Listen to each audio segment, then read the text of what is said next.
It looks like Democrats said no, Republicans said yes, and it moves on to the Senate. Scott, I'm going to bring you in here quickly. What stands out to you from the hearing today?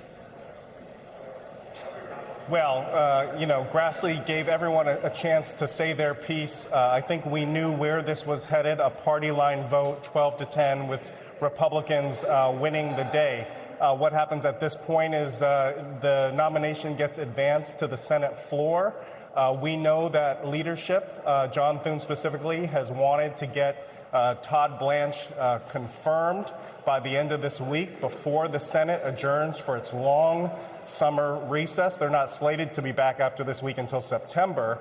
And so there was a very big sense of urgency that they needed to get Todd Blanche confirmed this week as soon as possible. A number of procedural hurdles will now take place. There will be debate in the Senate. There is a threat of forcing the senators to work into the weekend in order to get this done in other Senate business. But a lot of senators don't want to work into the weekend. So we expect that there could be some sort of an agreement between the 100 senators to sort of speed things along. We are expecting, I think, a confirmation vote on the Senate floor by Friday. All right, so Gabe, let's talk about how we got here. Todd Blanche cut a deal with two Republican holdout senators to drop this anti-weaponization fund, or to promise that they would. Where does the president land on this?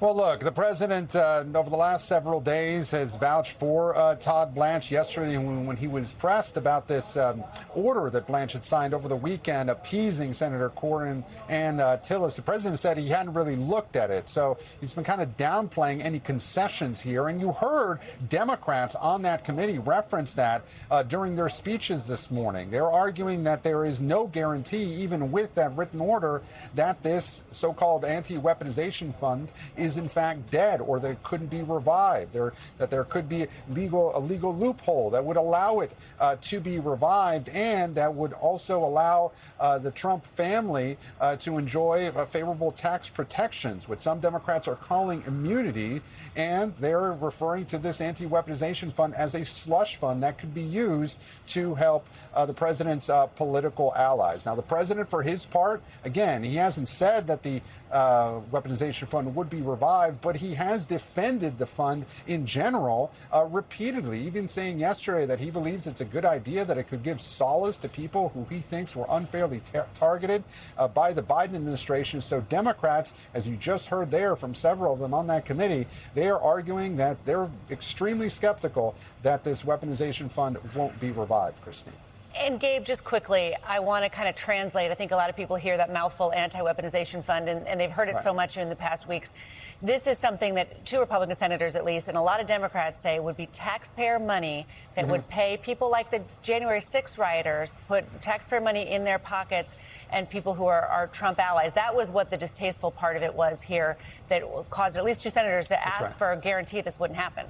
Yeah, that's right. This fund was created as part of a settlement between the president and the Department of Justice over an IRS lawsuit that had been pending. The president, again, had argued that since he was unfairly targeted, in his view, by the Biden Justice Department, that there were many others who were also targeted in his view, and that they should be compensated if they submitted those claims. Now, that got a lot of backlash, outrage, not just from Democrats, but also from some Republicans, including those Senators Cornyn and Tillis, who have been trying to get Blanche to commit not to move that fund forward. Again, Blanche says it will not, but Democrats think the president at some point might try to revive it. We thank you for watching, and remember, stay updated on breaking news and top stories on the NBC News app, or watch live on our YouTube channel.